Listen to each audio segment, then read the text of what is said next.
The man known to history as Ulysses S. Grant was born as Hiram Ulysses Grant on the 27th of April 1822 in Point Pleasant, a small rural community in the southwest of the relatively young state of Ohio. His father was Jesse Root Grant, a farmer, tanner, and leather merchant who hailed originally from Pennsylvania and who could trace his ancestry in America back to the first establishment of the Massachusetts Bay Colony in 1630. Jesse had moved westwards along with so many Americans in the early 19th century in search of new opportunities as the United States expanded from the east coast of North America. Ulysses' mother was Hannah Grant, originally Hannah Simpson. Her ancestry lay amongst the Presbyterian Scots, who had moved from Scotland to Ulster in the north of Ireland during the 17th century, and then emigrated again in great numbers from Ireland to North America in the course of the 18th century. She had married Jesse Grant in 1821, and Ulysses was their first child. She was a deeply religious woman, and Ulysses is believed to have taken after his mother more than his father, although he might well have acquired his anti-slavery stance from Jesse, who was a proclaimed abolitionist, meaning that he wished for slavery to be brought to an end throughout the United States.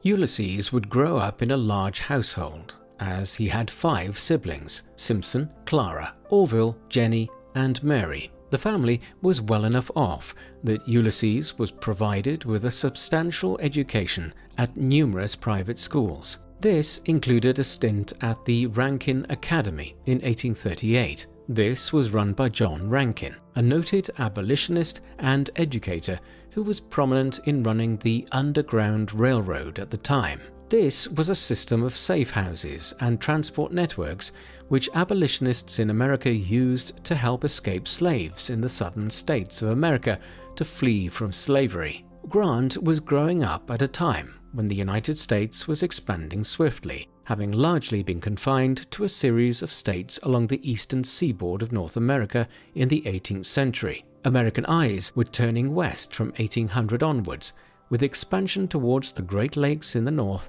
and westwards towards the Mississippi River and the border with Spain's colonial possessions in Texas, New Mexico, and California. Beyond this territorial expansion, the social fabric of the country was shifting dramatically. Under British rule, slavery had been practiced throughout the colonies, though it was engaged in to a much greater extent in the southern colonies of Virginia, the Carolinas, and Georgia, with their sprawling cotton and tobacco plantations. Change was on the way though, as by 1800 a number of northern states, including New York, Pennsylvania, and Massachusetts, inspired by the abolitionist movement, had banned slavery. By the time of Grant's birth, others, such as New Jersey, had become free states, while the period of his youth and adolescence saw the states directly to the west, such as Illinois and Michigan, follow their more liberal neighbors to the east. But the southern states remained unswerving in their defense of the institution of slavery, and so the stage was already being set during Grant's youth for a titanic struggle between the northern and southern states. Ultimately, Ulysses would find himself foisted into the conflicts of American society in the mid-19th century, owing to a decision made by his father in 1839. At this time, when Ulysses was still just 17, his father requested an acquaintance to nominate his son to the United States Military Academy at West Point in the state of New York, then, as now, the leading military academy in the United States. The application was successful, though, owing to an error in his registration, Hiram Ulysses Grant was recorded as Cadet Ulysses S. Grant on entry. This new name stuck. Grant was initially skeptical about life at West Point, but he eventually grew into it, acquiring a reputation while there for his equestrian skills. Though, more broadly, he was only an average pupil. When he graduated in June 1843, he did so ranked 21st of 39 cadets in his class. Having finished at West Point, he was quickly appointed to the 4th Infantry Division and sent to St. Louis in the state of Missouri as a brevet second lieutenant. Grant seems to have been relatively uncommitted to a military career at this point and considered this a temporary posting. from which he might retire in a year or two. Yet it was a highly significant period in other ways. While at West Point, Grant had befriended Frederick Tracy Dent, a fellow cadet who was slightly older than Ulysses. Dent originally hailed from Whitehaven near St. Louis, and Grant became a regular visitor at the Dent household following his arrival in Missouri. He had soon struck up a relationship with Dent's sister, Julia, and in 1844 they were engaged. The union, though, would not be formalized into a marriage for another 4 years, as war on the southern border interrupted their plans in this regard. The war, which erupted in 1846, was the direct result of the contentious position of Texas between the United States and Mexico, traditionally part of Spain's colonial possessions in Central America. Texas had become part of Mexico when the country acquired independence from its mother country, Spain, in the early 1820s. However, Texas's position within the broader Mexican state was always contentious, and in 1836 it broke away into a new Republic of Texas. Thereafter, it gravitated towards the US, and when he was elected as president late in 1844, a major plank of James Polk's policy platform was expansion of the United States into Texas. This was duly accomplished in 1845 with the formal annexation of the Republic of Texas. However, Mexico was unwilling to accept this new dispensation. In particular, a boundary dispute arose over where the new border between the US and Mexico should lie, Polk's administration favoring the Rio Grande, and the Mexican government arguing that the frontier should be located along the more northerly Nueces River. These issues spilled over into war in 1846. Grant's role in the war was limited as a junior officer, but also formative in its own way, as he fought at the Battle of Palo Alto, the first major clash of the war, near Brownsville in Texas on the 8th of May 1846. It was also the first time Grant had seen active combat. He subsequently served as a regimental quartermaster further west towards California and then in Mexico itself in 1847. He earned a commendation for his role in the Battle of Molino del Rey, fought near Mexico City in September 1847. And so, while he did not have any major command during the US-Mexican War, it is increasingly viewed as an important period in his career as a military commander. It was between 1846 and 1848 that Grant gained his first experience of warfare, and it was to be the only war he fought in prior to the outbreak of the Civil War in 1861, and as such, it must be considered his most active training period for the later conflict. Ultimately, the US-Mexican War ended in a total US victory. Having secured the border regions in the opening months of the conflict, General Winfield Scott advanced into Mexico itself in the spring of 1847, eventually occupying Mexico City, a campaign which Grant was involved in. The resulting Treaty of Guadalupe Hidalgo, agreed in February 1848, saw Mexico acknowledge US control over Texas, while the Rio Grande was established as the border between the two nations. Consequently, while the US did not take the opportunity provided by its complete military victory to acquire further land from Mexico, the peace essentially consolidated its position in Texas and established the modern border between the two countries. In the aftermath of the US-Mexican War, Grant returned to St. Louis and married Julia Dent. Theirs was a close relationship, though initially it caused a rupture between Grant and his parents, who were discontented with the Dents being slave owners. Despite their family squabbling, which continued with varying degrees of intensity for decades to come, there is little doubting Ulysses and Julia's affection for one another. She had a cast in her left eye and squinted as a result of it, a characteristic which years later, when Ulysses became president, she considered having surgery to correct. He vetoed the idea, stating that he loved her just as she was. Evidently, it was Julia's liveliness and other character traits which made Ulysses devoted to her. Eventually, they would have 4 children, 3 boys, Frederick, Ulysses Jr., and Jesse, and a girl named Ellen. But Ulysses and Julia's early family life was repeatedly interrupted by Grant's military postings.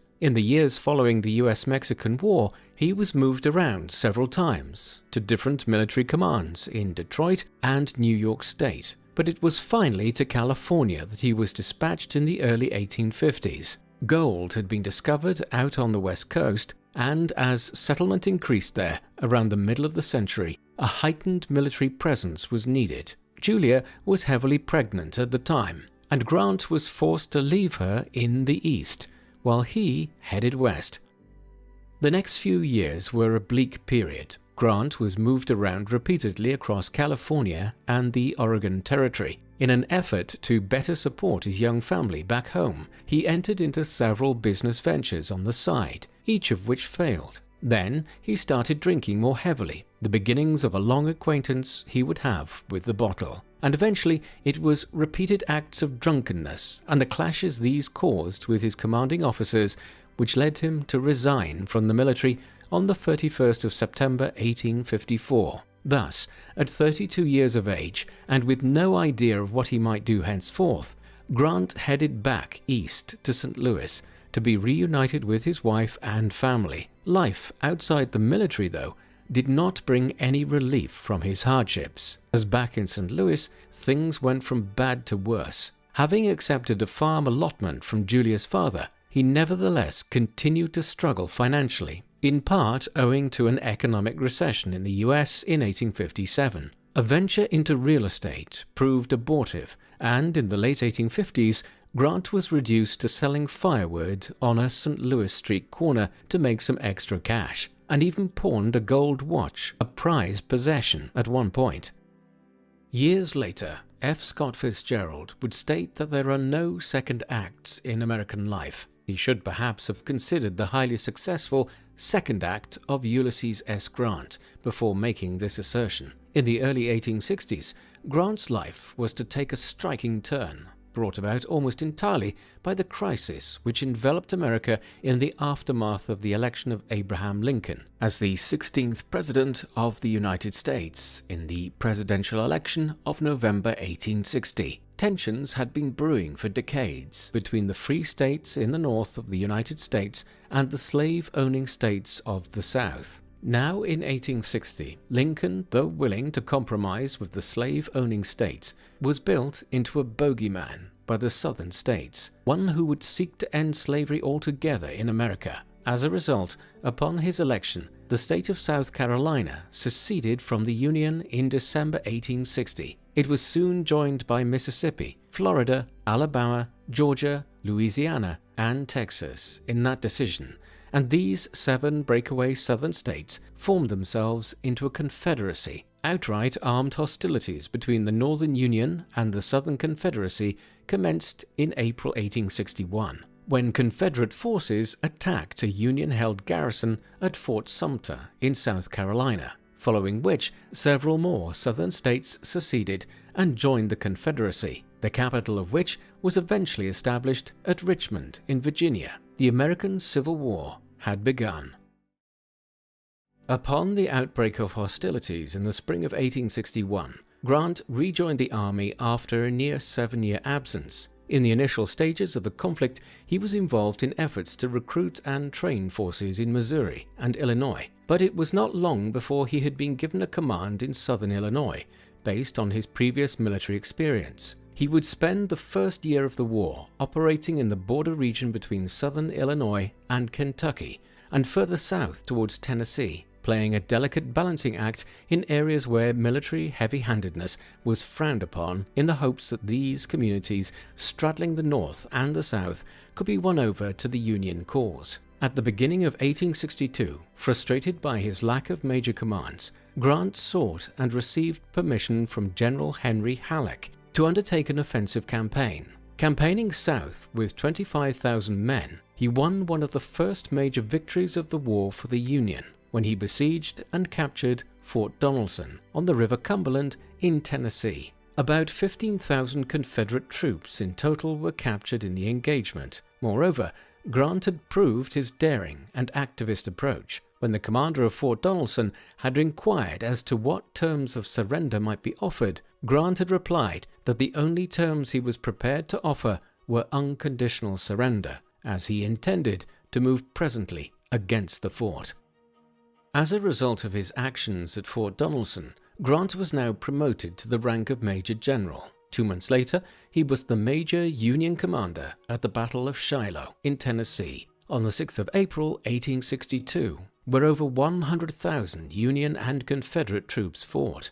Grant was theoretically victorious and repelled the Confederate incursion into the region, but it was a Pyrrhic victory, which resulted in over 10,000 Union troops being either killed or wounded. Grant's reputation, which had soared following the seizure of Fort Donelson, was now damaged. This was probably not aided by reports of his drinking. While we can probably dismiss legendary tales about Grant keeping a barrel of whiskey outside his tent while on campaign during the Civil War, there seems to be much truth to allegations that he was a heavy binge drinker on occasion, although one who often abstained for considerable periods of time. The most likely scenario suggests that Grant was prone to bouts of heavy drinking, but rarely drank heavily when he knew some important task lay ahead of him. Despite these setbacks, before the end of 1862, Grant had convinced his superiors to allow him to proceed towards Mississippi, where he planned to seize Vicksburg, one of the Confederates' major strongholds on the Mississippi River. This he duly succeeded in accomplishing 6 months later, when it finally surrendered on the 4th of July 1863. Grant's actions here were particularly notable, as the Vicksburg campaign ensured Union control of the Mississippi River, effectively cutting the Confederacy in two, between those states further to the west and the core of the southern states to the east of the Mississippi. While Grant was making a major name for himself in Tennessee and Mississippi, the war was proceeding with mixed results for both sides. While 1861 had seen the outbreak of the war and the consolidation of the Confederacy, in 1862 it settled into a particularly intense campaign in the eastern states around Virginia, Maryland, and Delaware,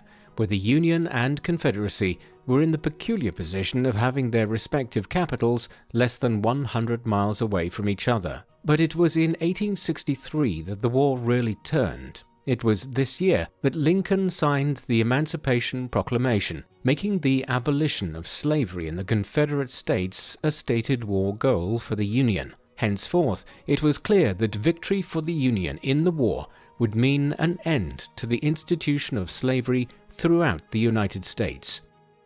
Having won a significant victory repelling the Union forces at Chancellorsville in Virginia, the leading Confederate general Robert E. Lee undertook a campaign into the north through Pennsylvania in the early summer of 1863. This culminated in the 3-day-long Battle of Gettysburg in Pennsylvania between the 1st and 3rd of July, the bloodiest engagement of the entire Civil War. Gettysburg saw Lee's Army of Northern Virginia heavily defeated, with nearly 25,000 of his 75,000-man army either killed or wounded. It was a turning point in the entire conflict, which combined with Grant's seizure of Vicksburg to the west a day later on the 4th of July, put the Union on the offensive. It has also gone down in history as much for Lincoln's address to mark the battle the following November, in which he spoke of the great Civil War being fought to ensure that freedom shall not perish from the earth. Meanwhile, in recognition of his prowess in the field and accomplishments in the seizure of Vicksburg and other strategic sites, Grant was appointed as Lieutenant General in March 1864 and placed in overall command of the Union Army. He was now in charge of the effort to finally defeat the Confederacy and bring the war to an end. Grant's strategy was relatively simple in 1864. He intended to use the Union's numerical superiority to essentially confine Robert E. Lee's forces, protecting Richmond within the state of Virginia, while several of his sub-commanders would conduct campaigns further to the south and southwest, for instance, seizing Georgia. This strategy was broadly successful elsewhere, although despite the tightening of the noose on Richmond, Grant failed to take the Confederate capital in 1864, even after a near 2-week-long bloody engagement at Cold Harbor some 10 miles from the city ended in a stalemate. Grant's forces now settled in June 1864 into what would become a 9-month siege of the town of Petersburg, not far from Richmond, As it wore on, though, the siege of Petersburg became symptomatic of the Confederate cause in general. The breakaway affiliation was now largely confined to isolated centers of control out further west in Alabama and Texas, and a strip of land running along the east coast around Virginia and parts of the Carolinas and Georgia. By the autumn of 1864, the city of Atlanta in Georgia had been captured, and the Union Army had advanced as far as the Atlantic coast in parts of the South. As the winter set in, Lee's troops in Virginia began to desert in large numbers, owing to starvation and the general hopelessness of the Confederate cause. And by the spring of 1865, Lee's position was hopeless. The American Civil War eventually came to an end on the 9th of April 1865. A week earlier, Lee had abandoned the line which he had been trying to hold around Petersburg. Richmond was now open to a Union advance. As a result, on the 9th of April, Lee agreed to meet with Grant in the courthouse in the village of Appomattox in Virginia to negotiate the surrender of the Confederacy. Here, the two generals reminisced about their experiences in the war with Mexico nearly 20 years earlier, before getting round to the business of ending the Civil War. Grant, for his part, was authorized to negotiate that there would be few reprisals of any kind for those who laid down their weapons. As a result, when word spread west to the Confederate forces in those states, the surrender was quickly agreed to, and the last fighting occurred in Texas at the end of May. Yet the man who had been at the center of these events would never live to see the ultimate cessation of hostilities. On the 14th of April, just 5 days after Lee had surrendered to Grant at Appomattox, Abraham Lincoln was assassinated by John Wilkes Booth, a stage actor and Confederate sympathizer, in Ford's Theater in Washington, D.C. Grant himself had nearly been present with Lincoln, having turned down an offer to attend the performance with the president. Indeed, allegations flew in the days that followed that Grant was also a target of Booth and his co-conspirators. They were unsuccessful if he was. Grant lived, and Andrew Johnson, Lincoln's vice president, was sworn in as the great man's successor. The end of the war witnessed the inception of the policy of Reconstruction. On the surface, this was aimed primarily at bringing slavery to an end in the Confederate States and ending the remnants of secession in the South. But such was the manner in which slavery was ingrained into every aspect of the economy and society of the Southern states that Reconstruction would also necessarily require a massive program of social and economic reform if the Southern states were to evolve to become more like their more liberal Union neighbors to the north. Reconstruction would dominate U.S. politics during the immediate aftermath of the war, and primarily throughout Grant's presidency from 1869 to 1877. Even prior to his tenure in the White House, Grant was involved in Reconstruction politics. In the months after the conclusion of the Civil War, he was sent on a tour of the southern states at the behest of President Johnson. This was important for two reasons. Grant was received favorably during his travels throughout the former Confederate states, somewhat surprisingly given his position as the Union's foremost general. This indicated that he could be a unifying figure during the Reconstruction period. Secondly, Grant submitted a report to Johnson upon completion of his tour, in which he recommended a lenient approach towards the former Confederate states he had just visited, in order to help end the bitterness of the Civil War. His drift towards politics did not end there. In 1866, he was appointed a general of the Federal Army, now that the Union titles of recent years were dispensed with. And then, in 1867, when Johnson removed Edwin M. Stanton from his position as Secretary of War, Grant was offered the position. Grant accepted the office on an interim basis in August 1867. However, a constitutional problem now arose surrounding the Tenure of Office Act. This dictated that a sitting cabinet secretary could only be removed by the executive with the consent of the Senate. As such, Johnson needed Stanton's removal to be sanctioned by the upper house of Congress. When the Senate refused to approve Stanton's dismissal in December 1867, Grant resigned in January, provoking a split with Johnson in the process, who had believed that Grant would refuse to relinquish his position as Secretary of War. This resulted in the decision over Stanton being sent to the courts for adjudication, Johnson's desired outcome. The major outcome of the split from Johnson and Grant's brief flirtation with the office of Secretary of War was that he was now viewed as a potential presidential candidate within the Republican Party. At the Republican National Convention in Chicago in mid-May 1868, Grant won the party's support. He would run against the Democrat Horatio Seymour, a former governor of the state of New York. The Civil War hero ran in the months that followed on a campaign slogan of "Let us have peace." Ultimately, the election race was much closer than many observers had expected. Overall, Grant won by just 300,000 votes in the popular vote, although the Electoral College result was much more comprehensive, Grant securing 214 votes compared to just 80 for Seymour. As a result, on the 4th of March 1869, Ulysses S. Grant was sworn into office as the 18th President of the United States. He would serve for 8 years, winning a second term in 1872, with a much more comprehensive victory over a divided opposition. During the 8 years in which he served as President of the United States, Grant would have to grapple with a large number of very grave challenges. None was more pressing than the issue of Reconstruction and the reunifying of the country after the trauma of a 4-year civil war. 2 weeks after entering office, he signed laws guaranteeing African Americans equal rights. Then, in the months that followed, his administration pressured those former Confederate states which had not ratified the 15th Amendment into doing so. This would guarantee Black Americans the right to vote in elections. The trade-off for the Southern states in accepting this would be readmittance to the Union once it had been ratified by each state legislature. As a result of this carrot-and-stick approach, by 1871, the recalcitrant states, including Georgia, Virginia, Mississippi, and Texas, had complied and were readmitted to the Union. But in other respects, Reconstruction under Grant proved more difficult.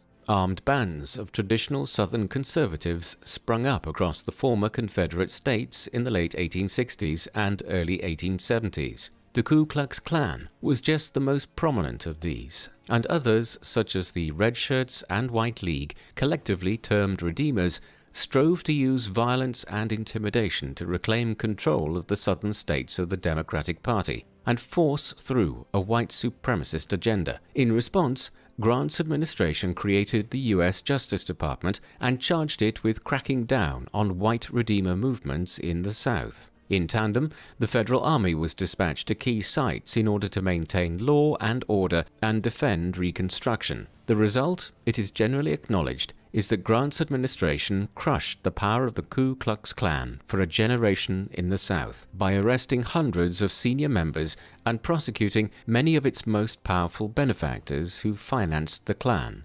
Nevertheless, despite these efforts, it was clear by the mid-1870s that Reconstruction was largely failing, and Redeemer Democrats were seeking to create a society in the South, which, in the absence of slavery, would still disenfranchise and savagely oppress the large African American population across the former Confederate states. Reconstruction was intimately tied to the finances of the country. During the war, the Union government had resorted to issuing banknotes that were not backed up by the gold or silver standard. In the 19th century, all Western governments only issued money that was backed by a certain amount of gold and silver bullion reserves. The emergency caused by the Civil War had seen Lincoln's administration resorting to simply printing banknotes, resulting in considerable inflation. To correct the situation, Grant passed the Public Credit Act within 3 weeks of entering office. This essentially promised those who held banknotes issued during the Civil War that they would be repaid in coin backed by the gold and silver standard. The idea here was to curb inflation and also introduce much greater confidence into the financial system that the Civil War banknotes, termed greenback notes, were as good as real money and would not become worthless now that the war was receding in the collective memory. The overall effect of this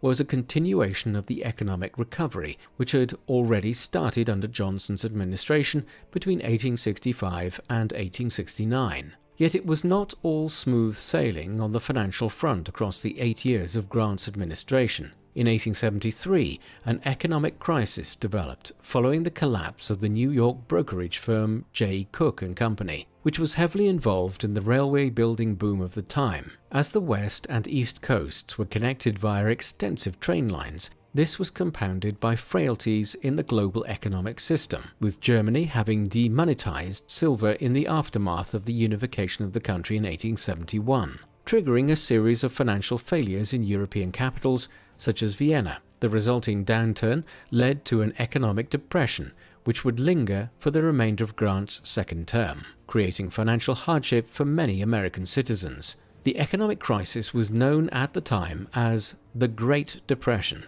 but this term was abandoned 70 years later when a much deeper economic crisis led to the period after the Wall Street crash of 1929 becoming known as the Great Depression. Accordingly, the economic crash and depression of 1873 to 1877 is today termed the Panic of 1873. On the foreign stage, Grant's policies were calm and pacifist. Despite his military background, he was no warmonger and deliberately tried to avoid conflict. However, he was also thoroughly inexperienced as a diplomat and left his foreign policy largely in the hands of the Secretary of State, Hamilton Fish. A number of issues confronted the US in the late 1860s. Firstly, the matter of reparations, and an apology from the British government for its supplying of naval support to the Confederacy during the Civil War remained unresolved. Several years of negotiations eventually resulted in the Treaty of Washington in 1871, whereby Britain acknowledged its role in building ships for the Confederacy and agreed to pay over $15 million in reparations. Thereafter, US-British relations improved steadily, and the two countries have been allies ever since. Just as pressing was the US's policy in the Caribbean, where a war, the 10 Years' War, had broken out between Cuban rebels and Spain in 1868. Despite occurring on its front door, the US maintained a policy of fairly strict neutrality in this, the first of 3 independence wars waged on the island of Cuba in the second half of the 19th century. More interventionist was the approach of the Grant administration to the island of Hispaniola. Then, as now, this was divided into 2 countries, Haiti and the Dominican Republic, or Santo Domingo. Grant was of the view that by acquiring control over Santo Domingo, the US could gain a strategic interest in the Caribbean, and also in the lucrative sugar trade of the region.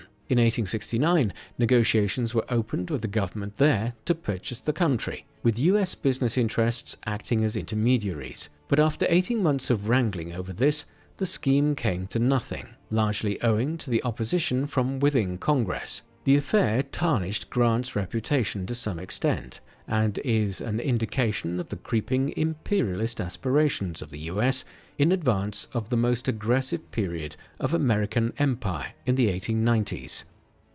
Grant's approach towards the Native American people was enlightened by 19th century standards. He was a relatively benign assimilationist, believing that the Native American people should be treated fairly and enjoined to embrace the benefits of a Western education, economy, culture, and government. This might seem like a heavy-handed form of cultural intolerance by today's standards, but for a country which counted several presidencies in the 1830s, 1840s, and 1850s, whose policies towards the Native American people had bordered on genocidal, Grant's approach was comparatively progressive. As a result, several peace treaties were negotiated with the Apache and Sioux ends of the Plains and Midwest during his first term in office, and conflict between the Native American people and the federal government was at an historic low. However, Grant's Native American policy could ultimately not escape the historical circumstances in which it was conceived. Try as he might to forge a new pathway, decades of conflict, oppression, and broken promises had created a thick air of animosity towards the US government amongst the Plains Indians. This was compounded in 1874 when gold was discovered in the Black Hills of Dakota Territory. As prospectors streamed into the region, the Sioux Indians there, led by Red Cloud, Crazy Horse, and Sitting Bull, prepared for conflict. The Great Sioux War of 1876 and 1877 was a bitter end to Grant's presidency. Though famed for the victory, Sitting Bull's Lakota Sioux Indians won over General George A. Custer at the Battle of Little Bighorn in late June 1876. The war ultimately ended in victory for the federal government. The administration of Rutherford B. Hayes, who had succeeded Grant by the time the war ended, imposed a harsh peace settlement whereby the lands of the Sioux were annexed and the Plains Indians of the region were forced into Indian reservations, a depressing end to Grant's enlightened Indian policy. In many other ways, Grant was ahead of his time. For instance, in 1875, he proposed a constitutional amendment to fundamentally weaken the ability of religious groups and churches to dominate the educational curriculum in a given state or region. Essentially, here he was calling for greater separation of church and state in a manner which was only beginning to be countenanced in the more liberal European countries. Equally, he was progressive in his advocacy for America's Jews, appointing dozens of Jewish Americans to federal office. Perhaps most unusual was his appointment of Eli S. Parker, a Seneca Indian, as his Commissioner for Indian Affairs. Yet Grant's presidency was not without scandal either. During the 1872 election campaign, the press revealed that a number of prominent members of the Republican Party had been involved in siphoning profits from the Union Pacific Railroad Company through a shady corporate entity called Crédit Mobilier. Grant, who it must be said was scrupulously honest throughout his military and political career, was not implicated directly, but the fallout, nevertheless, damaged the Republicans, and by implication, his presidency. Worse followed in 1875 with the so-called whiskey ring scandal. This had involved prominent federal officials and whiskey distillers defrauding the government out of tax revenues, facilitated by a widespread system of bribery. Again, Grant was not involved, but his private secretary, Orville E. Babcock, was, as was the Secretary of War, William Belknap. Resignations followed, but Grant again was damaged in the final 2 years of his presidency by the actions of others. The final act of Grant's presidency became one of the most controversial moments in the constitutional and electoral history of the United States, though Grant acquitted himself well throughout the course of it. With Grant having served 2 terms, the Republican Party had selected Rutherford B. Hayes to contest the 1876 presidential election against the Democratic candidate Samuel Tilden. The election was held on the 7th of November 1876. The result, when it came, was highly contentious. In the mid-1870s, there were 369 electoral college votes. When the votes were counted, it was clear that Tilden had won 184 votes, one short of the 185 needed to be elected president. Hayes had certainly won 165 votes, but 20 votes were the subject of considerable dispute. These were the electoral college votes for the states of Florida, Louisiana, South Carolina, and Oregon. In the case of Oregon, the vote was contested as one of the electors for the state was found to be illegitimate, as he was an appointed official there, while in the other 3 states the vote was close enough that both parties claimed victory. The dispute dragged on into 1877. As it did, Grant, as the sitting president, came center stage. He instructed Congress to resolve the matter through legislative action and according to the electoral rules. He also refrained from mobilizing the army in the event of continuing disagreement, and on the 29th of January 1877, he formed an electoral commission to decide on the matter. This eventually resulted in what was to become known as the Compromise of 1877.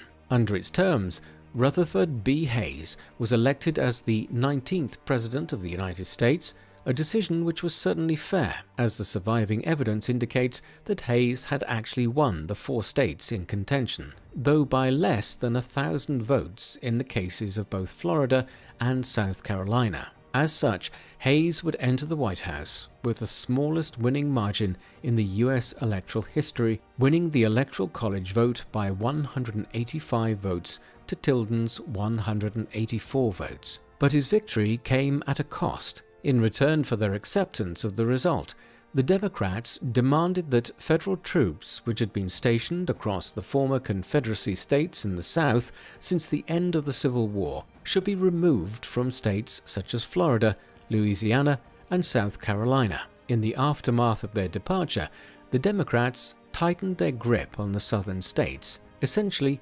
rejecting Reconstruction and opting for a harsh imposition of Jim Crow laws, which disenfranchised the free African American community in the South of the United States. Part of Grant's legacy has been tied up in his role in the Compromise of 1877 and the manner in which it allowed for the oppression of the African American communities of the southern states for decades to come. Yet Grant can hardly be held accountable for this. The southern states always seemed likely to set out on the path which they did in 1877, and Grant can hardly have prevented this in his final days in office. Conversely, at the time, he was widely praised for the manner in which he averted a constitutional crisis and renewed violence across the United States through his handling of the election crisis. Once the compromise was reached and Hayes eventually took up office in early March 1877, Grant was once again a private citizen. He was still just 54 years of age, a markedly young age for a man who had served an 8-year term and who had already lived such an eventful life up to that point. Given this, his later years might seem like something of an anticlimax, but they were not without their own considerable points of interest. First up was a world tour which he and Julia undertook. Over a 2.5-year period between the early summer of 1877 and the autumn of 1879, Europe was first on the itinerary, with the Grants travelling to England to meet with Queen Victoria before a long sojourn through continental Europe, in which audiences were had with Pope Leo XIII and the Chancellor of the newly established German Empire, Otto von Bismarck. Others whom they met with included Napoleon III of France and the celebrated German composer Richard Wagner.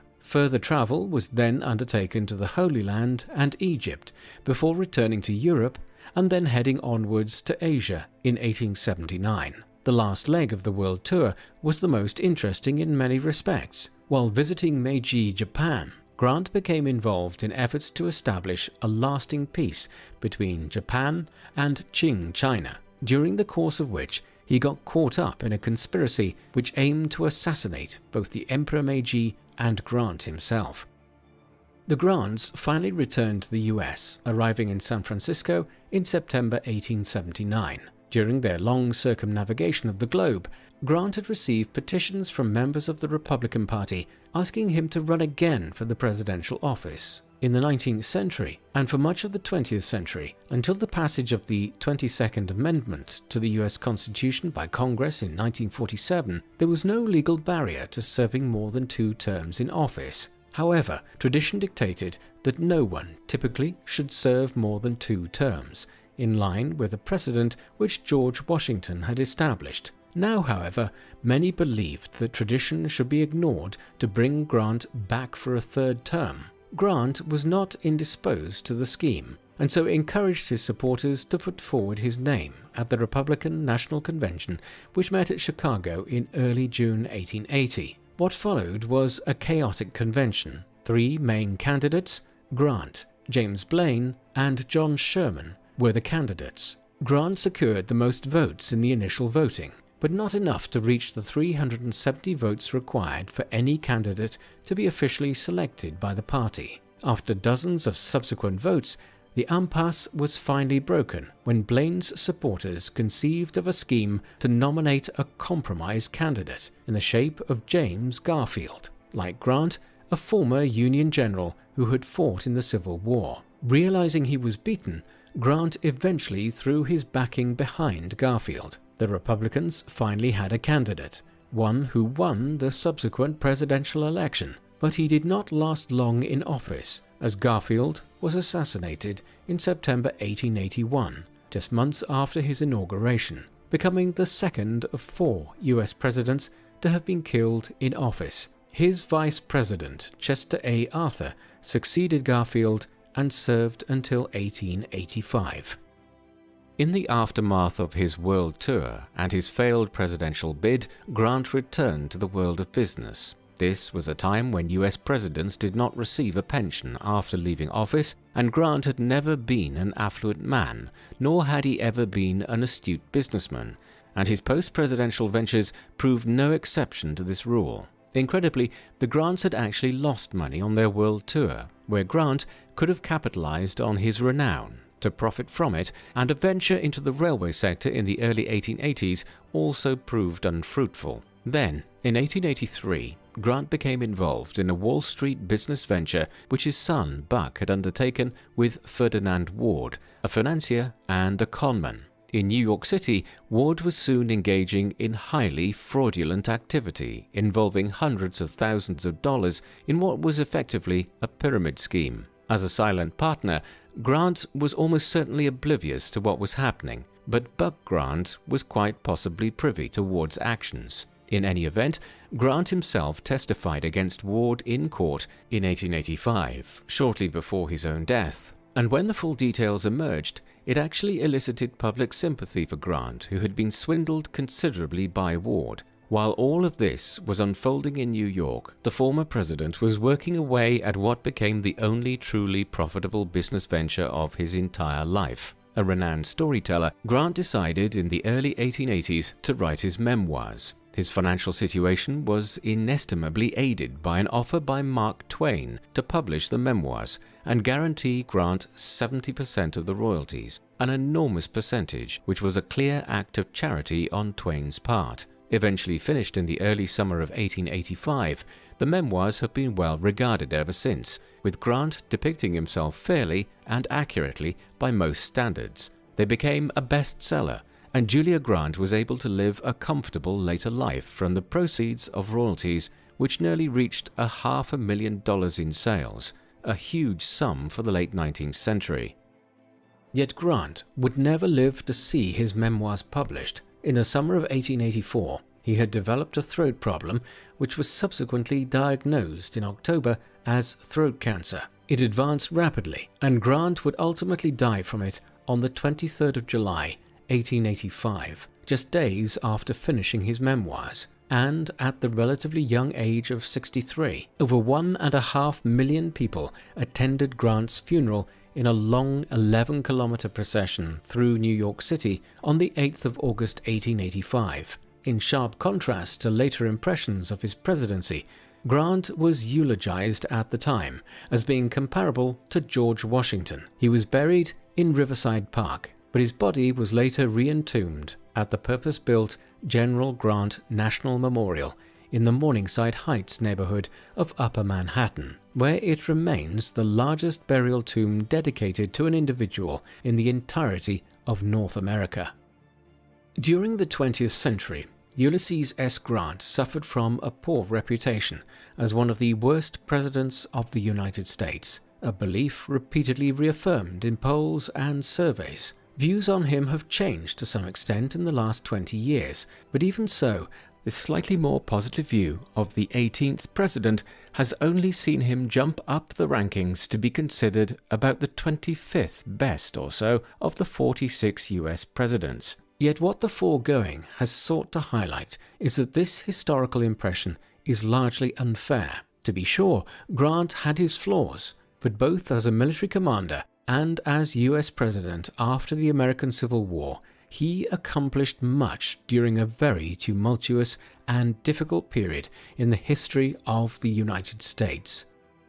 Grant's military record speaks for itself to a large extent. Early on, he gained some attention for his service during the US-Mexican War, but thereafter, owing to a number of personal motives, he drifted away from military service. The outbreak of the American Civil War, though, in 1861, brought him back into the field. In the early years of that conflict, he distinguished himself well enough to become one of the Union's senior commanders, and no one was as prominent as him in the final reduction of the Confederacy in 1864 and 1865. Many scholars have pointed to the overwhelmingly superior resources which Grant had at his disposal against Robert E. Lee in these closing stages of the war, and suggest that he could not really lose given these advantages. but several other Union generals had previously been given the same resources as Grant had in the last year or so of the war, and yet they had failed to defeat the Confederates.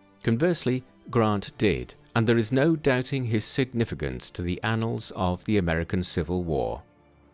His post-war record as president is less well regarded than it might be. As the 18th President of the United States, he guided the country through the arduous early period of Reconstruction and economic stabilization in the aftermath of the war. He was successful enough that he was easily re-elected for a second term in the election of 1872. Moreover, Grant succeeded in reducing the power of groups, such as the Ku Klux Klan, in the aftermath of the war to a significant degree. Certainly, the Klan rose to become a very troubling aspect of American life again in future decades, but this was not Grant's fault. Furthermore, while his policies towards the Native Americans of the Plains ultimately ended in war in the mid-1870s, Grant's approach towards the Indians was relatively progressive for its time, and the Sioux War was as much the product of decades of Western expansionism as it was anything Grant did during his term in office.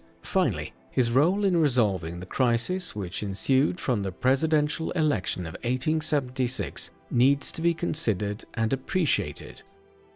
Thus, we are left with a man who has been largely unfairly denigrated by subsequent generations. Grant was something of a contrarian, and certainly a heavy drinker throughout his life, but ultimately he navigated many of the difficulties and challenges he encountered as well as he could. There are a great many of America's presidents who are generally more favorably regarded than Grant, who, if they had been placed in his shoes between 1869 and 1877, might not have kept the ship of state on such an even keel in the aftermath of the only civil war the country has ever experienced. That is to his credit.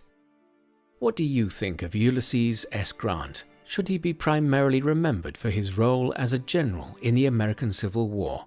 Or is his legacy as President of the United States one which has been unfairly dismissed and forgotten?